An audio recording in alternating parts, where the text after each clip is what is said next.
એકદમ ટેસ્ટી મોલગા પોળી પાવડર એટલે કે ગન પાવડર આપણે સાઉથ ઇન્ડિયન આઇટમમાં તો વાપરીએ જ છીએ. એ સિવાય આપણે હાંડવો, ઢોકળા અને દહીં સાથે પણ તમે ટેસ્ટ કરી શકો છો. હેલો ફ્રેન્ડ્સ, સુપર મેજિક રસોઈમાં મિત્રો આપનું સ્વાગત કરું છું. આજે હું મલગા પોળી પાવડર એટલે કે આપણે સાઉથ ઇન્ડિયન આઇટમમાં પ્લસ આપણે ગુજરાતી આઇટમમાં પણ વાપરી શકશું. એટલો એકદમ હેલ્ધી ને ટેસ્ટી આ પાવડર તૈયાર થશે, જેને આપણે ગન પાવડર પણ કહીએ છીએ. તો ચોક્કસ તમને આ ગમશે. ગમે તો લાઈક કરજો, શેર કરજો અને નવા મિત્રો સબસ્ક્રાઈબ કરવાનું ના ભૂલતા.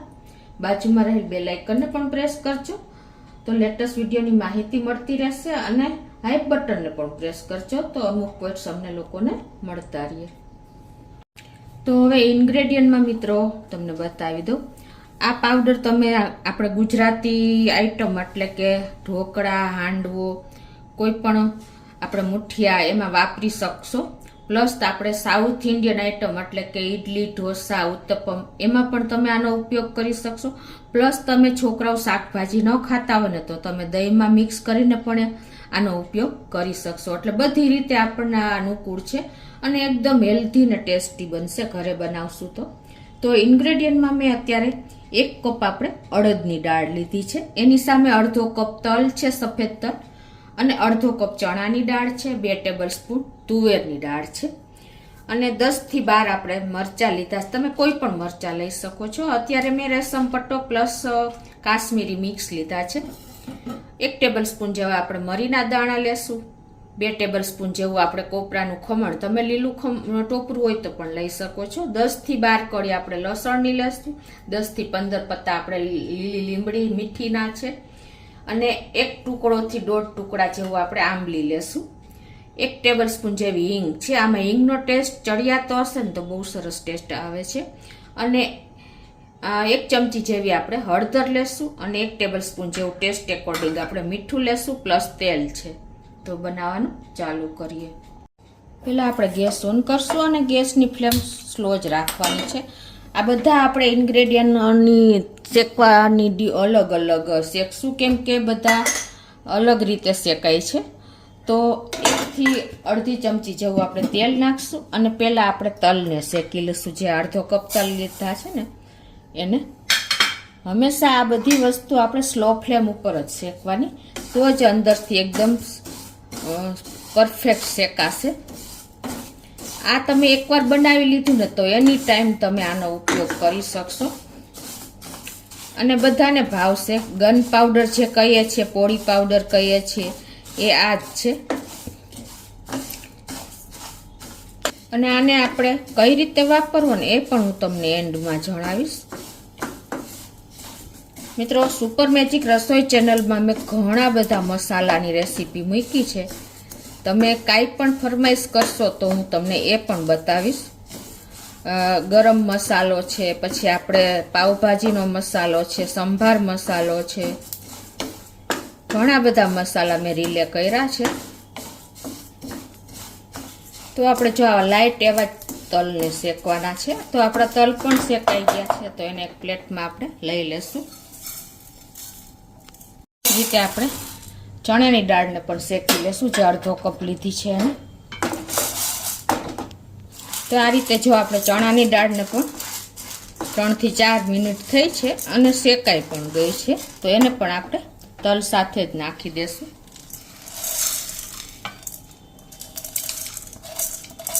હવે અડધી ટીસ્પૂન જેવું આપણે તેલ નાખીને, અને જે 1 કપ અડદની દાળ લીધી છે, અડદની દાળ ચણાની દાળ કરતાં ડબલ ક્વોન્ટિટી છે, તો એને પણ આપણે શેકી લઈએ. આ બધું અલગ અલગ શેકવાનું કારણ એ છે કે બધાને શેકાતાનો ટાઈમ અલગ અલગ છે, એટલે આપણે કમ્પલસરી અલગ અલગ જ આને રોસ્ટ કરવાનું છે, અને હંમેશા સ્લો ફ્લેમ ઉપર જ રોસ્ટ કરવાનું છે. આ પોળી પાવડરમાં અડદની દાળનો ટેસ્ટ બહુ સરસ લાગે છે. તો આને પણ આપણે 2 થી 3 મિનિટ આ રીતે રોસ્ટ કરી લઈએ. જો લાઇટ એવી સ્મેલ આવે ને ત્યાં જ તમને ખ્યાલ આવી જશે કે આપણી દાળ શેકાઈ ગઈ છે. તો અત્યારે આપણે અડદની દાળ પણ લાઇટ એવી શેકાઈ ગઈ છે, તો એને પણ આપણે આ રીતે સાઈડમાં નાખી દઈશું ઠંડી કરવા. હવે 2 ચમચી આપણે તુવેરની દાળ લીધી છે, એને પણ આપણે લાઇટ એવી રોસ્ટ કરી લઈ. તો આ રીતે જો આપણે તુવેરની દાળને પણ લાઇટ એવી શેકી લીધી છે. શેકીને તમે બનાવશો ને તો એનો ટેસ્ટ એકદમ અલગ જ એન્હાન્સ થશે. અને તમે મિત્રો આનાથી અડધી ક્વોન્ટિટીમાં પણ તમારા જેવડી બનાવવું હોય એ પ્રમાણે પણ તમે બનાવી શકો છો. હવે આપણે 1 ટીસ્પૂન જેવું તેલ મૂકી અને 10 થી 15 કળી મેં લસણ લીધું છે, એને પણ સહેજ લાઇટ એવું રોસ્ટ કરી લેશું.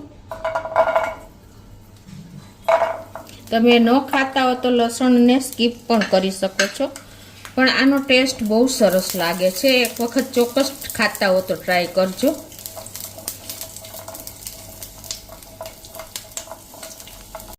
તો આ રીતે આપણું લસણ પણ લાઇટ એવું રોસ્ટ થઈ ગયું છે.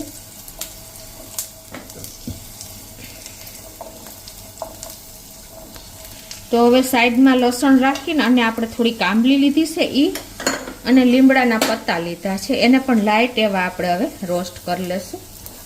સાથે જ આપણું પેન ગરમ છે ને એટલે આને રોસ્ટ થતા નહીં વાર લાગે.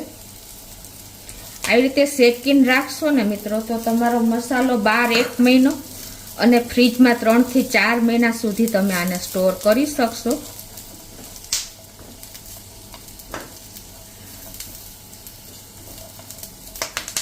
આપણે સાઉથ ઇન્ડિયન આઇટમમાં ક્યારેક આપણને ચટણી બનાવવાનું કે સંભાર બનાવવાની આળસ થાય છે, તો તમે આ રીતે જો ગન પાવડર એટલે કે પોળી પાવડર તૈયાર હશે ને તો ઇન્સ્ટન્ટ તમે સર્વ કરી શકશો. હવે એ જ રીતે હજી આપણું પેન ગરમ છે ત્યાં આપણે આ 2 ટેબલ સ્પૂન જેવો મેં ડેસિકેટેડ કોકોનટ લીધું છે, એને પણ લાઇટ એવું આપણે રોસ્ટ કરી લઈએ. એને પણ વધારે નથી કરવું એટલે લાસ્ટમાં હું આની સાથે જ લઈ લઉં છું. આ બધું તમારે ઓવર નથી કરવાનું કૂક.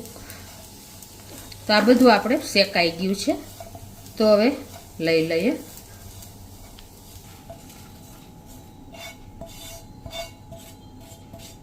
હવે આપણે લાસ્ટમાં જે આ 10 થી 12 મરચાં મેં લીધા છે ને એને પણ શેકી લઈએ.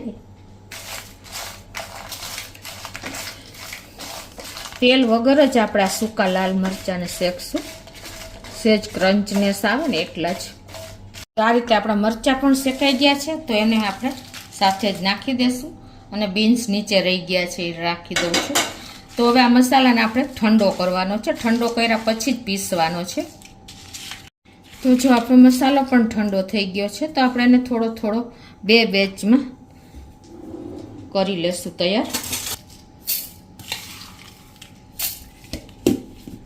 તો આપણે એનો ફાઇન પાવડર તૈયાર કરી લઈએ.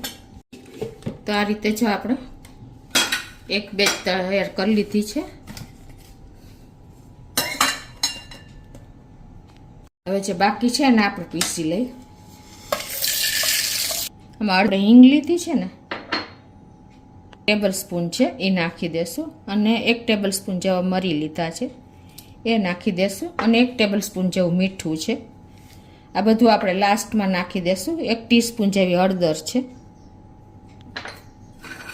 અને આને આપણે પાછો પાવડર તૈયાર કરી લઈએ. તો આ રીતે આપણે બીજી બેચ પણ તૈયાર થઈ ગઈ છે. તો આ રીતે જો આપણે ક્વોન્ટિટીમાં બનાવી લીધો છે. હવે આમાં આપણે 2 થી 3 ટેબલ સ્પૂન જેવું કાશ્મીરી લાલ મરચું એડ કરશું, અને એને પણ આપણે મિક્સ કરી લઈએ.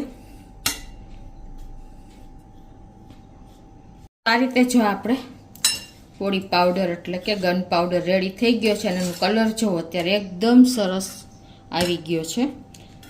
તો આપણે હવે એને હંમેશા આપણે સ્ટોર કરવા માટે કાચની બોટલનો જ ઉપયોગ કરવાનો, તો એની સેલ્સ લાઈફ વધી જશે. તો આ રીતે આપણે, અને તમારે વધારે પાવડર હોય ને તો તમારે અલગ અલગ બરણીમાં કે કોઈ પણ કન્ટેનરમાં સ્ટોર કરવાનો, એટલે તમારે વાપરવા માટે એક જ ડબ્બો ખુલી શકે. તો આ રીતે આપણે કાચની બરણીમાં ભરી લેશું.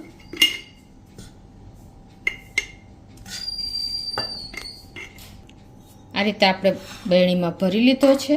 અને હવે તમે ફ્રીજમાં 3 થી 4 મહિના, બહાર 1 મહિનો સુધી સ્ટોર કરી શકો છો. અને એને કઈ રીતે વાપરવું ને એ રીતે જો આ રીતે આપણે એક વાટકીમાં લઈ લેવાનું અને એમાં તમે તેલ કે ઘી કાંઈ પણ એડ કરી શકો છો કે દહીં કોઈ પણ જોડે તમે સર્વ કરી શકો છો અને એન્જોય કરી શકો છો. આ રીતે તમે ઈડલી સાથે તમે આમાં તેલ ઘી કે દહીં નાખીને પણ સર્વ કરી શકો છો. તમે શાક જો ન ભાવતું હોય તો તમે આમાં દહીં નાખીને પણ ખાઈ શકો છો. હાંડવો, ઢોકળા, મુઠિયામાં પણ તમે આનો ઉપયોગ કરી શકો છો. એકદમ ટેસ્ટી અને તન્મન્યો આ પાવડર તૈયાર થાય છે મિત્રો. તો ચોક્કસ તમને મિત્રો આ વિડીયો ઉપયોગી થશે અને ગમે તો લાઈક કરજો, શેર કરજો અને નવા મિત્રો સબસ્ક્રાઈબ કરવાનું તો ના ભૂલતા.